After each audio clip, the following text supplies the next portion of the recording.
Viewers, আশা করি আপনারা সবাই অনেক ভালো আছেন। অর্থ মন্ত্রণালয় অর্থ বিভাগ নিয়োগ বিজ্ঞপ্তি প্রকাশ পেয়েছে। অর্থ বিভাগ অর্থ মন্ত্রণালয়ের রাজস্ব খাতভুক্ত নিয়োগযোগ্য শূন্য পদের বিপরীতে জাতীয় বেতন স্কেল 2015-র 13তম, 16তম ও 20তম গ্রেডভুক্ত নিম্নোক্ত স্থায়ী পদে সরাসরি জনবল নিয়োগের ক্ষেত্রে নিয়োগের লক্ষ্যে পদের পার্শ্বে বর্ণিত শর্ত বাংলাদেশের প্রকৃত নাগরিকদের নিকট হতে কেবলমাত্র অনলাইনে এখানে যে ওয়েবসাইটটি দেখতে পাচ্ছেন এই ওয়েবসাইটের মাধ্যমে অ্যাপ্লিকেশন আহ্বান করা যাচ্ছে।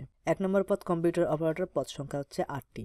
গ্রেড 13, বেতন স্কেল 11,000 থেকে 26,590 টাকা। শিক্ষাগত যোগ্যতা কোনো শিক্ষিত বিশ্ববিদ্যালয় হতে বিজ্ঞান বিভাগে স্নাতক বা সমমানের হচ্ছে ডিগ্রি। কম্পিউটার মুদ্রাক্ষরে প্রতি মিনিটে বাংলায় 25 শব্দ এবং ইংরেজিতে 30 শব্দের গতিসহ সংশ্লিষ্ট বিষয়ে স্ট্যান্ডার্ড অ্যাপটিটিউড টেস্টে উত্তীর্ণ হতে হবে।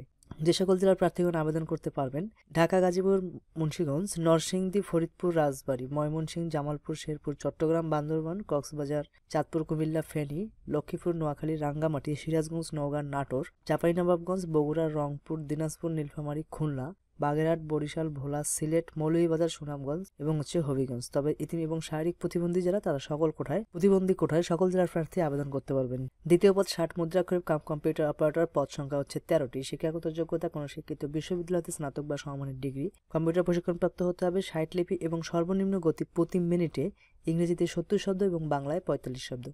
কম্পিউটার মুদ্রাক্ষরে সর্বনিম্ন গতি প্রতি মিনিটে ইংরেজিতে 30 শব্দ এবং বাংলায় 25 শব্দ। মেইল ও ফ্যাক্স পরিচালনার দক্ষতা ও অভিজ্ঞতা থাকতে হবে। তৃতীয় পদ অফিস সহকারী কম্পিউটার মুদ্রাক্ষরে, গ্রেড 16, বেতন স্কেল 9,300 থেকে 22,490 টাকা। পদ সংখ্যা হচ্ছে 14টি। কোনো স্বীকৃত বোর্ডেতে উচ্চ মাধ্যমিক সার্টিফিকেট বা সমমানের পরীক্ষায় উত্তীর্ণ। কম্পিউটার প্রশিক্ষণপ্রাপ্ত। কম্পিউটার টাইপিংয়ের সর্বনিম্ন গতি প্রতি মিনিটে ইংরেজিতে 20 শব্দ এবং বাংলায় 20 শব্দ এবং কম্পিউটার ওয়ার্ড প্রসেসিং সহ মেল এবং ফ্যাক্স পরিচালনার দক্ষতা অভিজ্ঞতা থাকতে হবে। 4 নম্বর পদ ডাটা এন্ট্রি কন্ট্রোল অপারেটর, পদ সংখ্যা হচ্ছে 1টি। কোনো শিক্ষিত বোর্ড অথবা উচ্চ মাধ্যমিক সার্টিফিকেট বা সমমানের পরীক্ষায় উত্তীর্ণ এবং কম্পিউটার মুদ্রাক্ষরে প্রতি মিনিটে বাংলায় 20 শব্দ এবং ইংরেজিতে 20 শব্দের গতিসহ সংশ্লিষ্ট বিষয়ে স্ট্যান্ডার্ড অ্যাপটিটিউড টেস্টে উত্তীর্ণ হতে হবে। 5 নম্বর পদ অফিস সহকারী কম্পিউটার মুদ্রাক্ষরে হিসাব কোষ, গ্রেড 16, বেতন স্কেল 9,000 থেকে 22,490। পদ সংখ্যা 2টি। শিক্ষাগত যোগ্যতা কোনো শিক্ষিত বোর্ড হতে উচ্চ মাধ্যমিক সার্টিফিকেট বা সমমানের পরীক্ষায় উত্তীর্ণ। কম্পিউটার প্রশিক্ষণপ্রাপ্ত। বাংলায় এবং ইংরেজিতে টাইপিং এর গতি 20 থাকতে হবে। ওয়ার্ড প্রসেসিং, মেইল এবং ফ্যাক্স পরিচালনার দক্ষতা থাকতে হবে। যে সকল জেলার প্রার্থী আবেদন করতে পারবেন এখানে 5 নম্বর থেকে ঢাকা, ময়মনসিংহ, রংপুর ও কুড়িগ্রাম জেলা ব্যতীত সকল জেলার প্রার্থী আবেদন করতে পারবেন। ইতিম এবং শারীরিক প্রতিবন্ধী কোটায় সকল জেলার প্রার্থী আবেদন করতে পারবেন। 6 নম্বর পদ অফিস সহায়ক, পদ সংখ্যা 10টি। কোনো শিক্ষিত বোর্ড মাধ্যমিক স্কুল সার্টিফিকেট বা সমমানের পরীক্ষায় উত্তীর্ণ।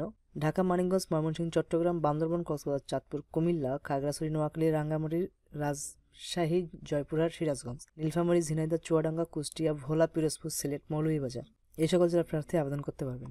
যাদের বয়স 1 মার্চ 2024 তারিখে প্রার্থীর বয়স 18 থেকে 30 বছরের মধ্যে হতে হবে। তবে যারা বীর মুক্তিযোদ্ধা পুত্র এবং শারীরিক প্রতিবন্ধী প্রার্থীর ক্ষেত্রে বয়স হচ্ছে 32 বছর। ক্রমিক নং 2 ও 3 বর্ণিত পদের ক্ষেত্রে বিভাগীয় প্রার্থী যারা তাদের বয়স সর্বোচ্চ 40 বছর। বয়সের ক্ষেত্রে এফিডেভিট গ্রহণযোগ্য হবে না।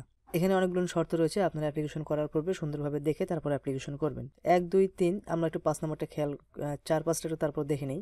চাকরির আবেদন ফর্মে অর্থাৎ অ্যাপ্লিক্যান্ট কপি সকল শিক্ষাগত যোগ্যতা উল্লেখ করতে হবে। অন্যথায় চাকরির জন্য নির্বাচিত হলে চাকরির আবেদনে উল্লেখিত সনদ ব্যতীত চাকরির আবেদনের পূর্বে অর্জিত অন্যান্য শিক্ষাগত যোগ্যতার সনদপত্র অন্তর্ভুক্ত করার সুযোগ নেই। আর সকল পদের জন্য লিখিত ও মৌখিক পরীক্ষা গ্রহণ করা হবে। 1, 2, 3, 4 ও 5 নম্বর ক্রমিকে বর্ণিত পদের জন্য লিখিত ও ব্যবহারিক পরীক্ষায় উত্তীর্ণ এবং 6 নম্বর ক্রমিক বর্ণিত পদের জন্য লিখিত পরীক্ষায় উত্তীর্ণ প্রার্থীকে মৌখিক পরীক্ষার জন্য যোগ্য বলে বিবেচিত হবে। পরীক্ষায় অংশগ্রহণের জন্য আপনারা যেখানে ওয়েবসাইট দেখতে পাচ্ছেন এই ওয়েবসাইটে আবেদনপত্র পূরণ করতে হবে। আবেদন ফি জমা দানের শেষ তারিখ হচ্ছে 16 মে মাসের 16 তারিখ পর্যন্ত আপনারা অ্যাপ্লিকেশন করতে পারবেন বিকাল 5টা পর্যন্ত। তো আপনারা যারা অনলাইনে ফর্ম পূরণ করে নেন, আমি অনলাইনে ফর্ম পূরণ করে দিই। আপনারা যদি কেউ আমার কাছ থেকে ফর্ম পূরণ করে নিতে চান তাহলে অবশ্যই আমার সঙ্গে কন্ট্যাক্ট করতে পারেন। আমি অনলাইনে ফর্ম পূরণ করে দিই। তো সুস্থ থাকবেন, ভালো থাকবেন। আর আমার ডিসক্রিপশন বক্সে দেওয়া থাকবে লিঙ্ক, আপনার চাইলে সেখান থেকে সুন্দরভাবে দেখে অ্যাপ্লিকেশনটি করতে পারবেন। পরীক্ষার ফি বাবদ হচ্ছে আপনার 1, 2, 3, 4 ও 5 নং ক্রমিক পদের জন্য পরীক্ষার ফি বাবদ 223 টাকা এবং 6 নং ক্রমিক পদের জন্য হচ্ছে 100 টাকা। অ্যাপ্লিকেশন করার 72 ঘন্টার মধ্যে জমা দিতে হবে। প্রথম SMS এবং দ্বিতীয় SMS এর কিভাবে পাঠাবেন এখানে সুন্দরভাবে দেওয়া রয়েছে, আপনারা দেখে তারপর অ্যাপ্লিকেশনটি পাঠাবেন। তো সুস্থ থাকবেন, ভালো থাকবেন। আবার দেখা হবে অন্য কোনো নতুন নিয়োগ বিজ্ঞপ্তি নিয়ে।